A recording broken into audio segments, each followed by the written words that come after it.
Buenas tardes, Soledad. Hola, ¿qué tal?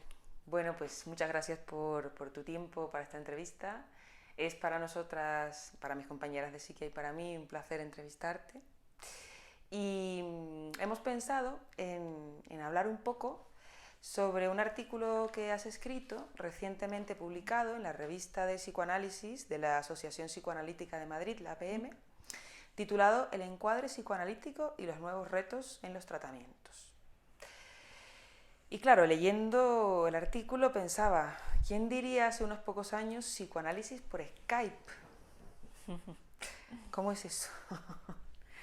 Bueno, primero quiero decirte, Daniela, que es un placer para mí estar hoy aquí contigo.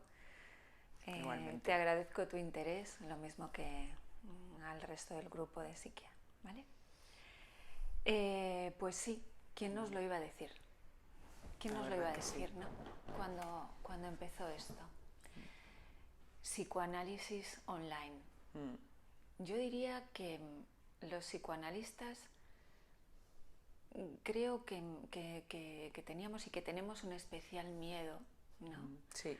a todo lo que suponga un cambio. Un cambio mínimo en el encuadre de los tratamientos de los pacientes. Entonces, esto del psicoanálisis online era todo un reto. Era todo un reto para nosotros. Sin embargo, la realidad nos empujó a todos, Claro, a protegernos a nosotros mismos y a nuestros pacientes de un virus que nos amenazaba a todos.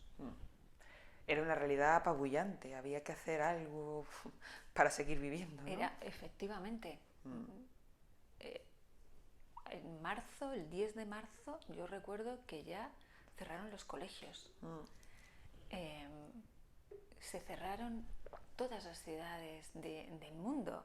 Quiero decir que es una realidad que tiene carácter mundial y que nos mandó a todos a nuestras casas a un confinamiento. Sí. ¿Qué hacer entonces con todos los tratamientos que estaban en marcha? Claro.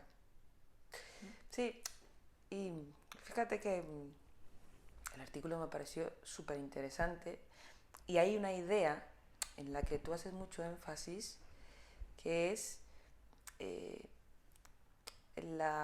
papel fundamental del encuadre para poder empezar un tratamiento psicoanalítico. Es como, yo me quedaba, ¿no? Que sin el encuadre es imposible que haya un tratamiento psicoanalítico y quizá es una obviedad, pero me gustaría preguntarte por qué. ¿Por qué lo consideras como una pieza angular? Efectivamente, el encuadre es una pieza angular en el método psicoanalítico y en la clínica del psicoanálisis. El encuadre es el motor de la cura. Es lo que pone en marcha la cura de los pacientes. Y el encuadre garantiza en todo momento que vamos a trabajar con el material inconsciente del paciente. Eso es lo que nos garantiza el encuadre. A diferencia de lo que sucede en cualquier otro tratamiento que no sea de carácter psicoanalítico. Aquí el encuadre es la piedra angular porque nos conduce a lo inconsciente, a lo escindido, a un material que está oculto. Tú hablas en el artículo de los elementos, ¿no? que forman parte del encuadre interno y del encuadre externo, ¿no? Eso es. Cuéntanos un poquito de esto. El encuadre interno, cuando decimos que lo que pone en marcha la cura es el encuadre, ¿Sí? Nos estamos refiriendo al encuadre interno del analista. Es como el analista tiene asentado en su cabeza el psicoanálisis, ¿no? Sí. Entonces, el encuadre externo, ¿Sí? lo vamos a decir así, depende totalmente del encuadre interno. ¿Qué es el encuadre externo? Pues el encuadre externo es un poco las normas, el contrato al que llegan el paciente y el psicoanalista. Es un contrato como de trabajo, ¿no? Sí. Una especie de puesta de normas. El número de sesiones semanales, los honorarios, cuándo se paga, el tiempo de vacaciones, un poco las normas del juego, ¿no?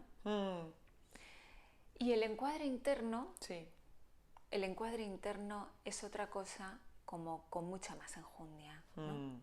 El encuadre interno de un analista depende de una serie de elementos súper importantes todos y que están ahí como en una especie de ensalada, ¿no? ¿Qué elementos son? Los elementos son su propio análisis, el análisis personal del psicoanalista, sus supervisiones, el pozo que ha quedado, ¿no? Sí. de esa vivencia de supervisiones, su formación teórica, Claro. respecto de los fundamentos del psicoanálisis y de la teoría, Claro. su modelo, el modelo teórico que ha elegido dentro del psicoanálisis y la formación en ese modelo. Pero te diría aún más, te diría su bagaje personal, su experiencia clínica, el momento en el que se encuentra, ¿no? De su vida, cuando comienza un tratamiento con un paciente.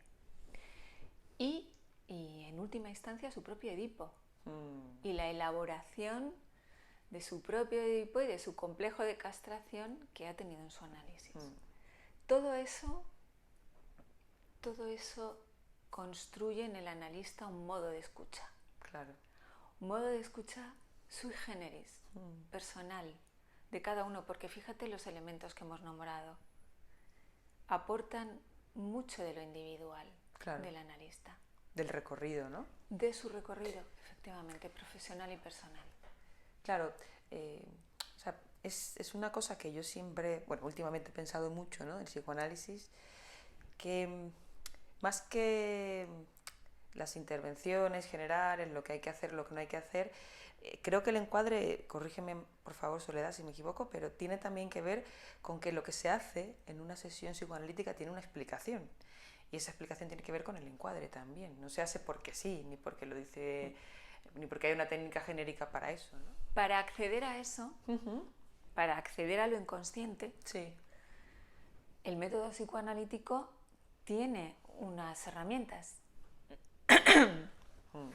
Entonces, esas herramientas son, ya las mentó Freud en su día, esas herramientas imprescindibles para enmarcarse dentro de ese encuadre son la atención flotante del analista, la asociación libre del paciente y la regla fundamental en la que está cimentado el análisis, bajo mi punto de vista, la regla de abstinencia. Este es un requisito sin el cual no hay análisis. Claro. La regla de abstinencia es uno de los pilares de la clínica psicoanalítica bajo mi punto de vista. Y en ese sentido es importante que diferenciemos el concepto de neutralidad del concepto de abstinencia, porque no es lo mismo. Y para, en tu opinión, ¿cuál sería esta diferencia? Porque me parece muy importante. Claro, este punto. El concepto de abstinencia, según lo plantea Freud, consiste en no permitir que el paciente consiga la realización pulsional en el tratamiento, que no acceda a la realización de su deseo inconsciente. ¿Y la neutralidad? La neutralidad es otro concepto que, bajo mi punto de vista, se mantiene en otra superficie, más en lo fenomenológico y en lo descriptivo. Y el psicoanálisis desprecia, por así decir, ¿no? El aspecto descriptivo de los fenómenos. Claro. El psicoanálisis está interesado en una psicología profunda. Apunta siempre a algo de lo escindido, a algo de lo no simbolizado, a algo en definitiva de lo inconsciente. Tenemos entonces digamos, las condiciones necesarias, ¿no? Tenemos pues el psicoanalista con la regla de abstinencia, escuchando en atención flotante, y un paciente asociando libremente. Dándose eso en la cabeza del analista, el paciente llegará y desplegará la transferencia. La transferencia es la reactualización de un patrón que está interiorizado en su cabeza, al modo de cómo aprendió a amar en relación con el vínculo que tuvo con el primer objeto de amor de la vida. Eso se reproducirá, por decir así, entre analista y paciente. Ninguna tontería, ¿no?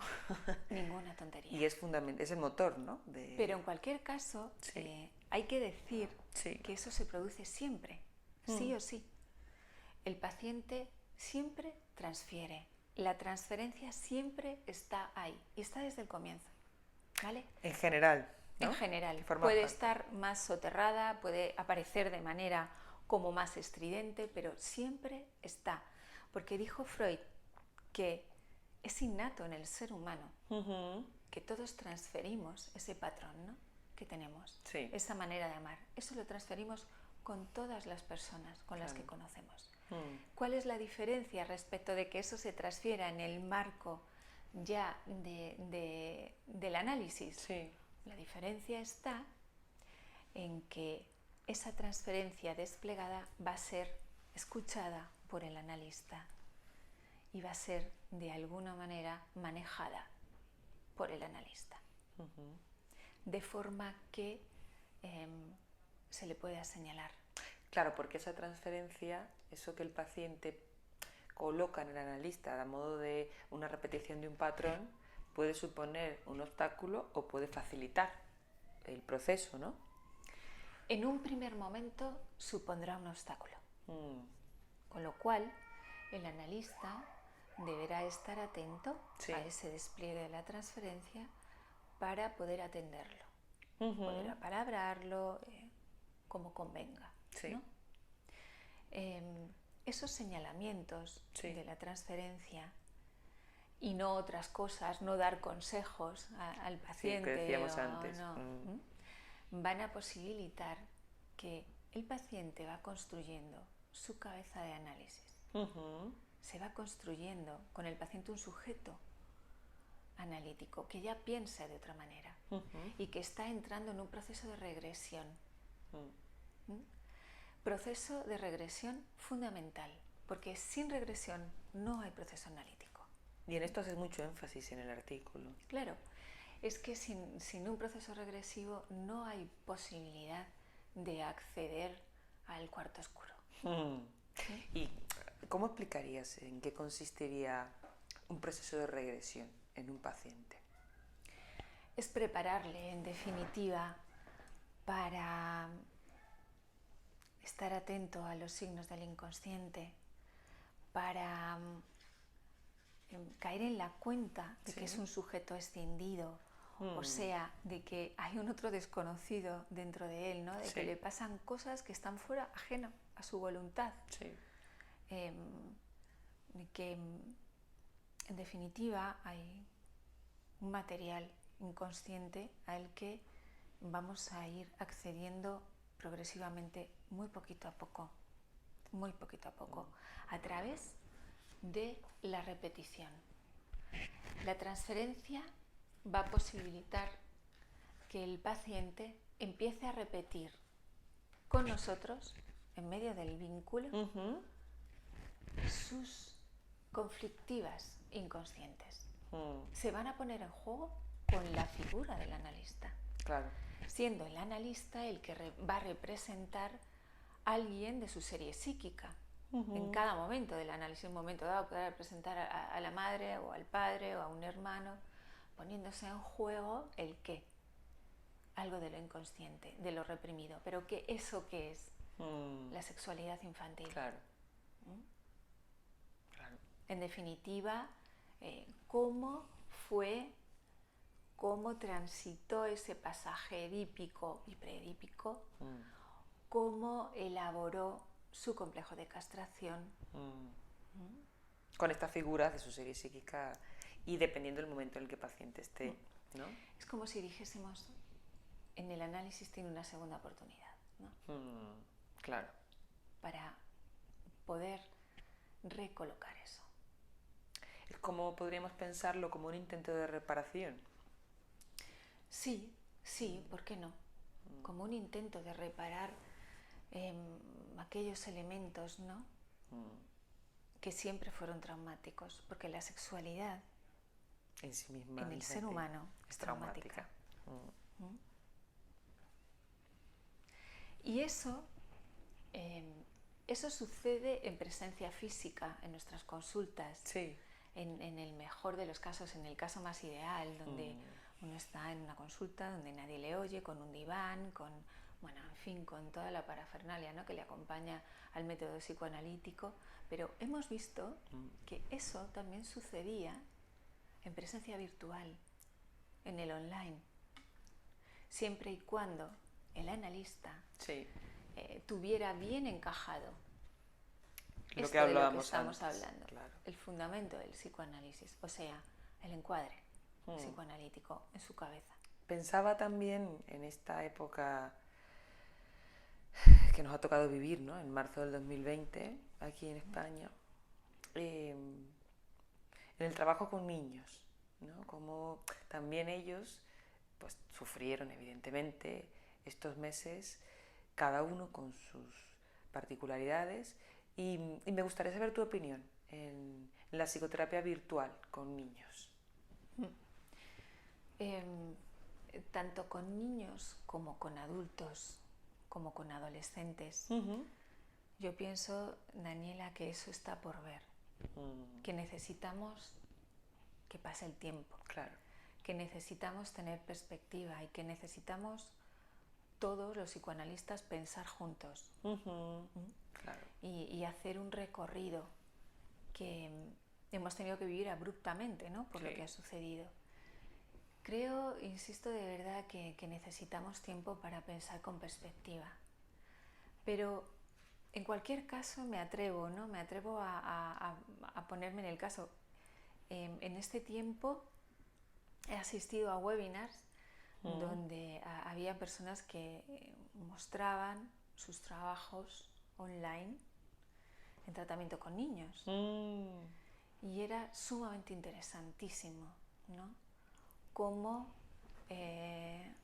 no sé cómo decirte, la pericia del analista y los fundamentos del psicoanálisis presentes en su cabeza conseguían construir algo en la sesión.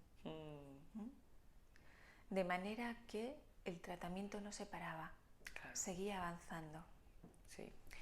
Yo no sé si eso es equiparable a la presencia física, no lo sé. Insisto que necesitamos perspectiva y tiempo, ¿no?, para poder irlo pensando.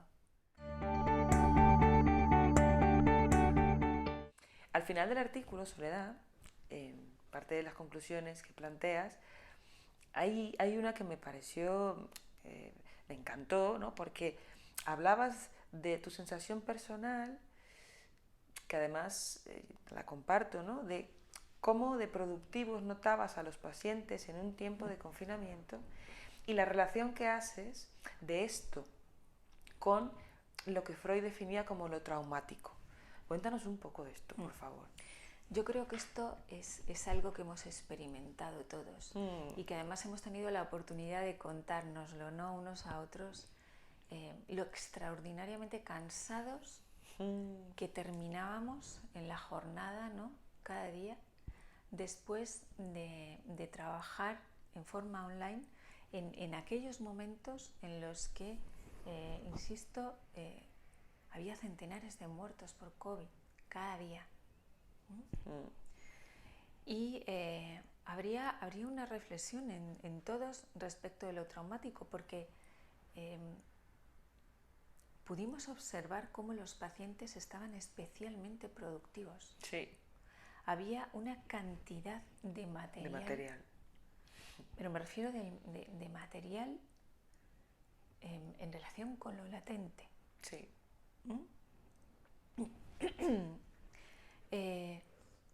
Y en ese sentido,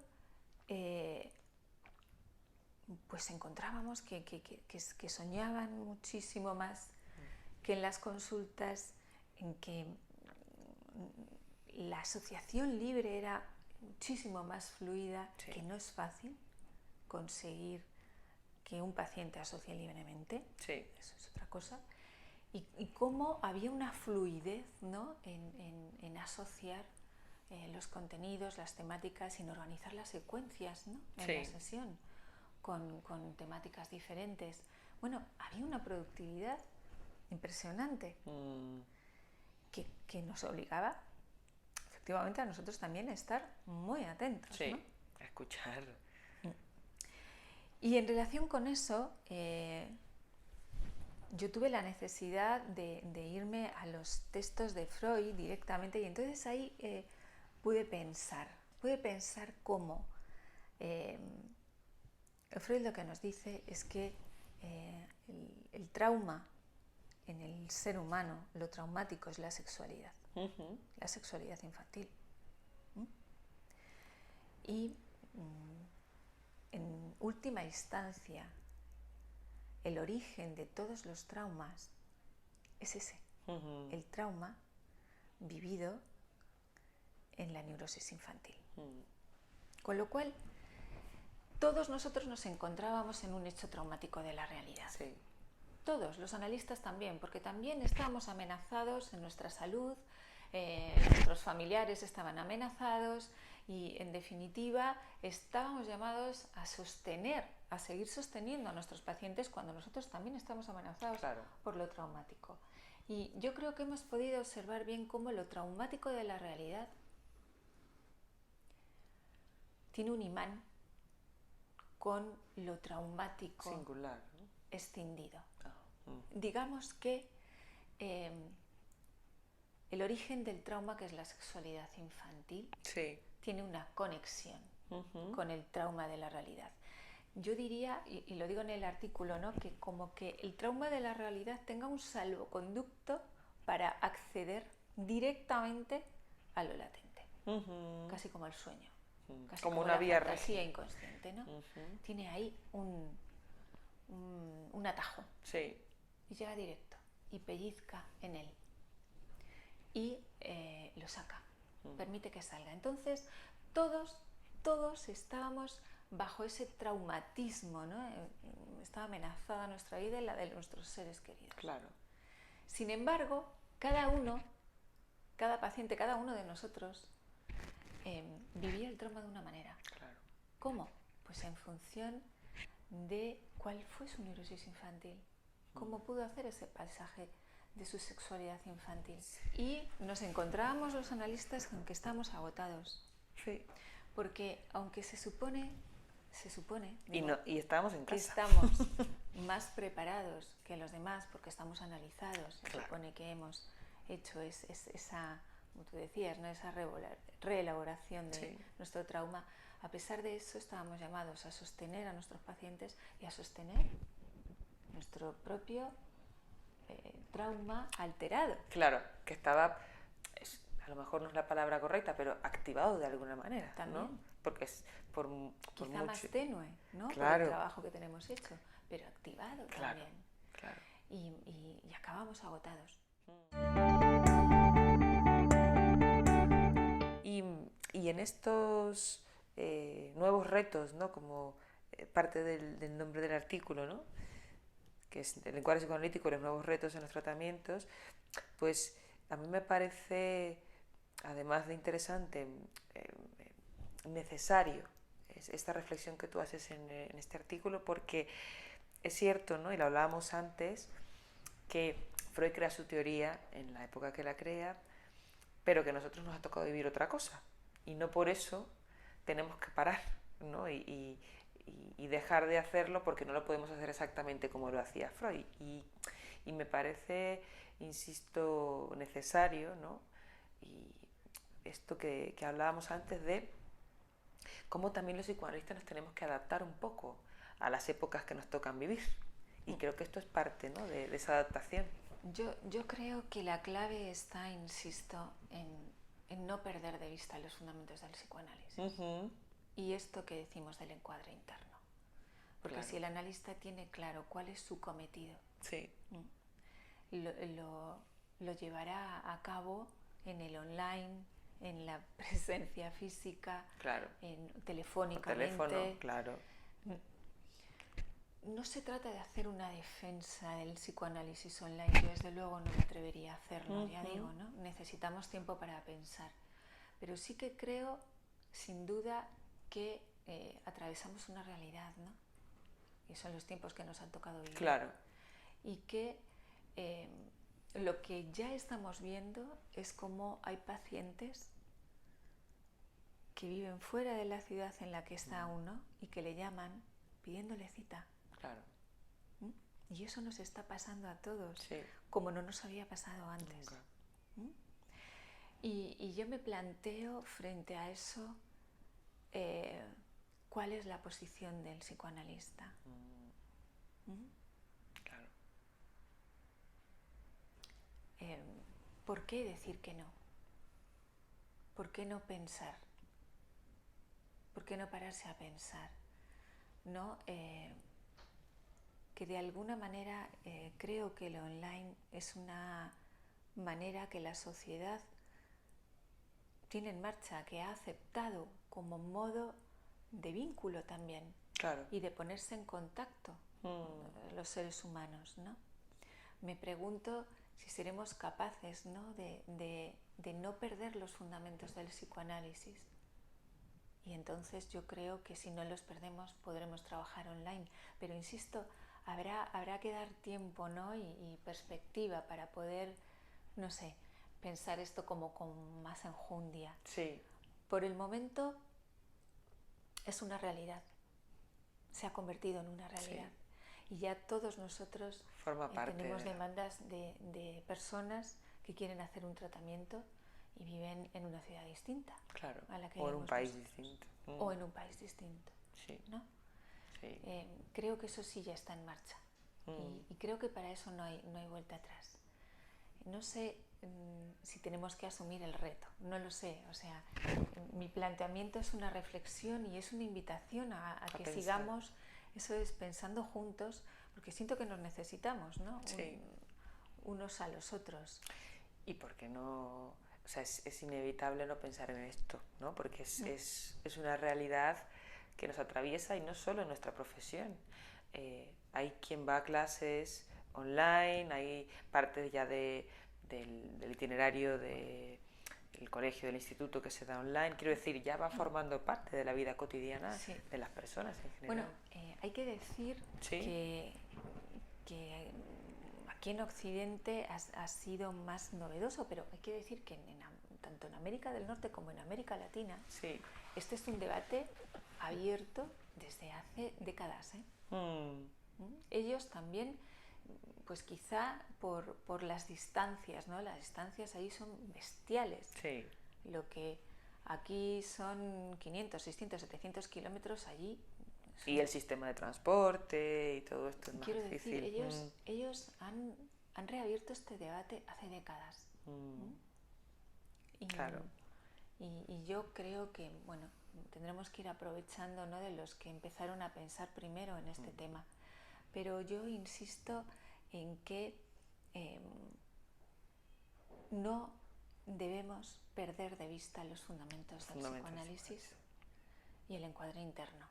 A partir de ahí, creo que podríamos empezar a pensar, ¿no?, claro, en el online. Y incluso, ¿no?, muchos psicoanalistas que conozco también trabajan de forma telefónica, manteniendo esto que tú dices, ¿no?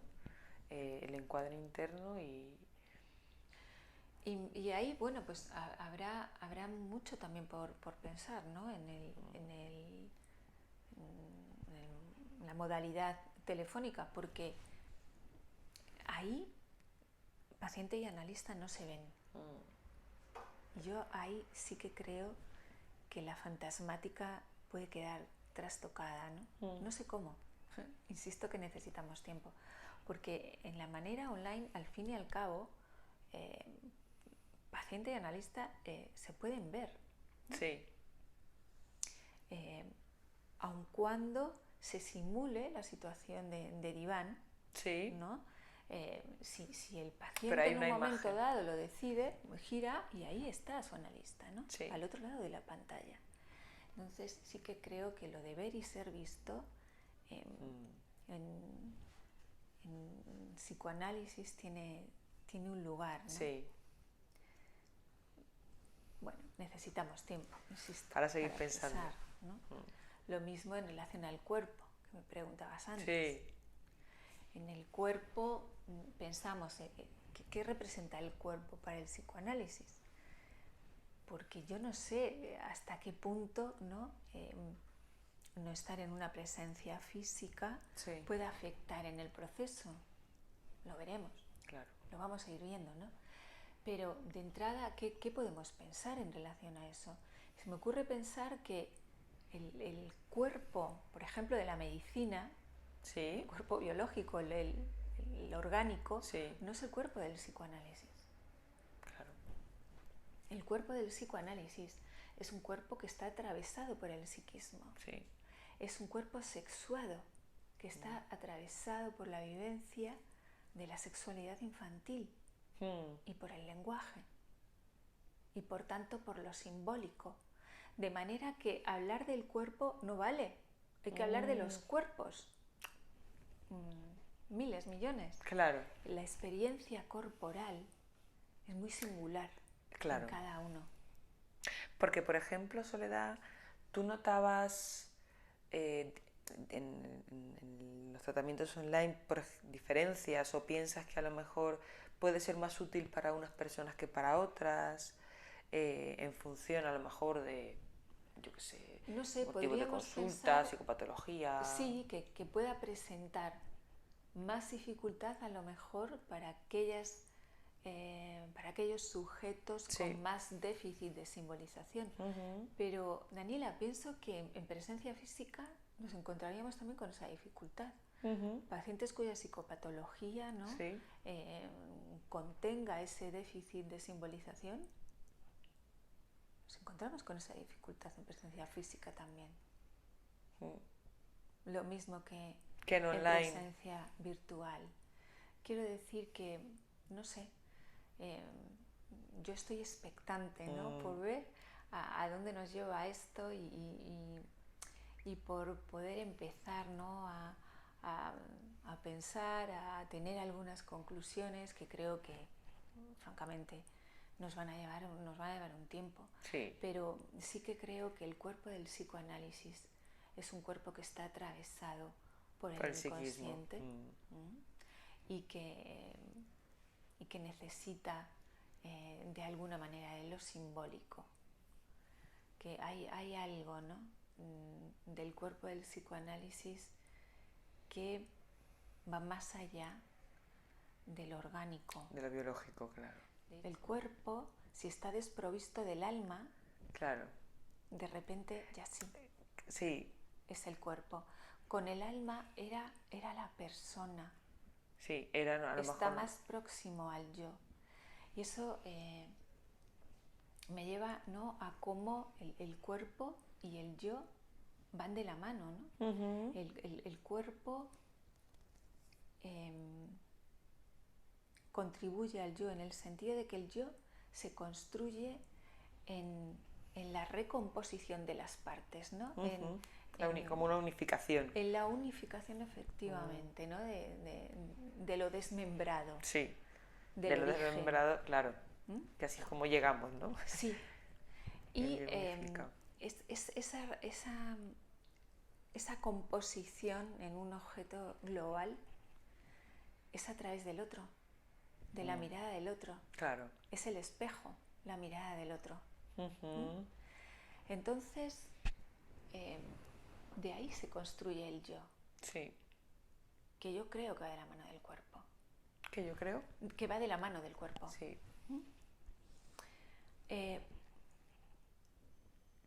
Pasará eso también entre analista y paciente, ¿no?